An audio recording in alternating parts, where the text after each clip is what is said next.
بسم الله الرحمن الرحيم أولا السلام عليكم ورحمة الله وبركاته بعد سلام وأيضا السلامين بان أصحابتك وحرن كافية كلمي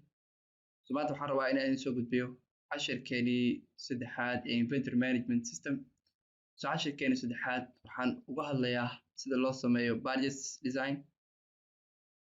نقشد budgets سيد الله سميو أنا وقهد لياه سيان أسمينو وحن صفرنا يا مركو رشيد عصب وهالكان هو سيان إيمانا ياه way ku qoran tahay new sheet ama calaamadaas pluska ayaan ku dhufanaya markaan ku dhufto halkaas ayaan loo mar click siinayaa kadibna waxaan ku qorayaa purchases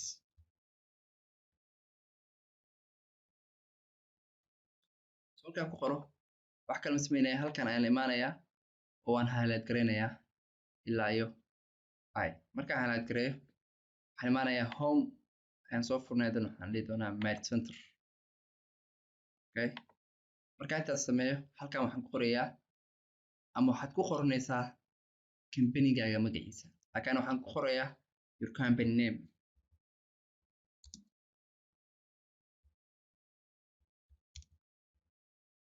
intaas markaad sameyso farta ayaan qurxinaynaa waxaan sameynaynaa marka halkan soo fur Algerian iyo door soo kala farta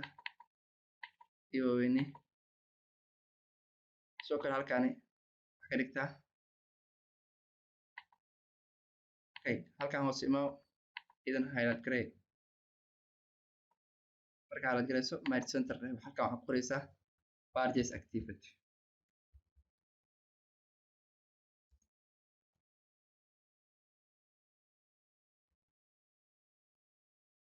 or stock in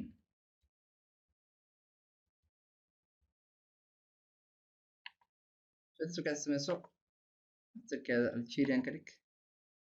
fartana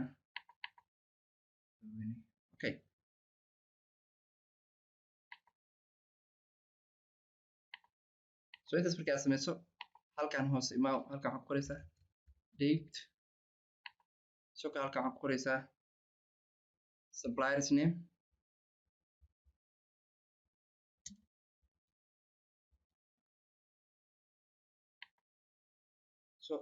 si aad u weyneyso columnka supplierska halkaas falaartiis madowga kaa soo muuqato ma jeedaa saas u jeed soo kale halkan waxaad ku qoraysaa invoice number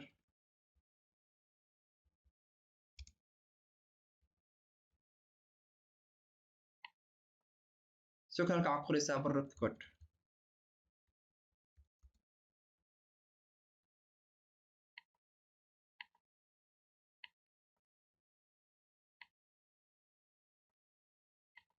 soo kale halkan waxaad ku qoraysaa product name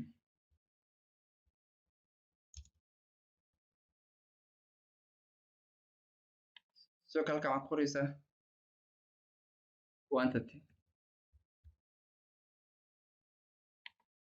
soo kale halkan waxaad ku qoraysaa unit price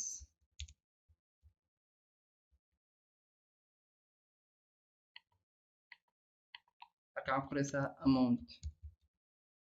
soo kale halkan waxaad ku qoraysaa payment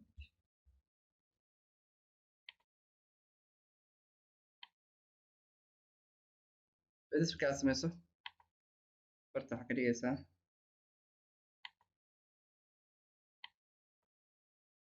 weynina godka aan salalka aan weynina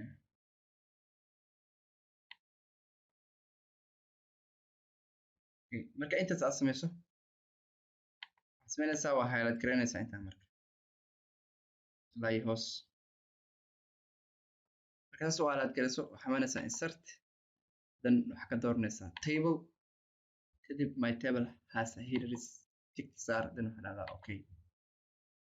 intaas marka aad sameyso waxaad sameynaysaa halkan hoos imaa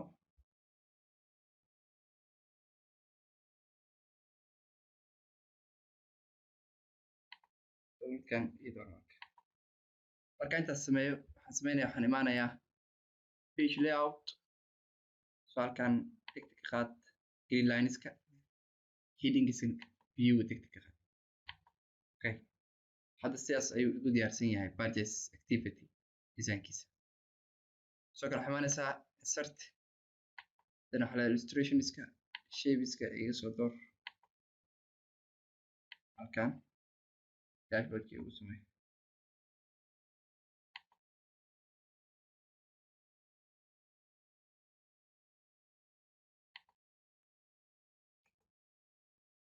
Okay, right click deh, edit text, dan waxaad qortaa dashboard, then home kii imaw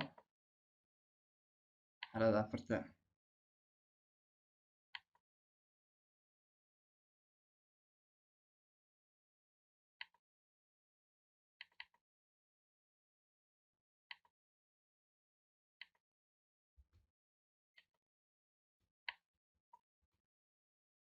Okay,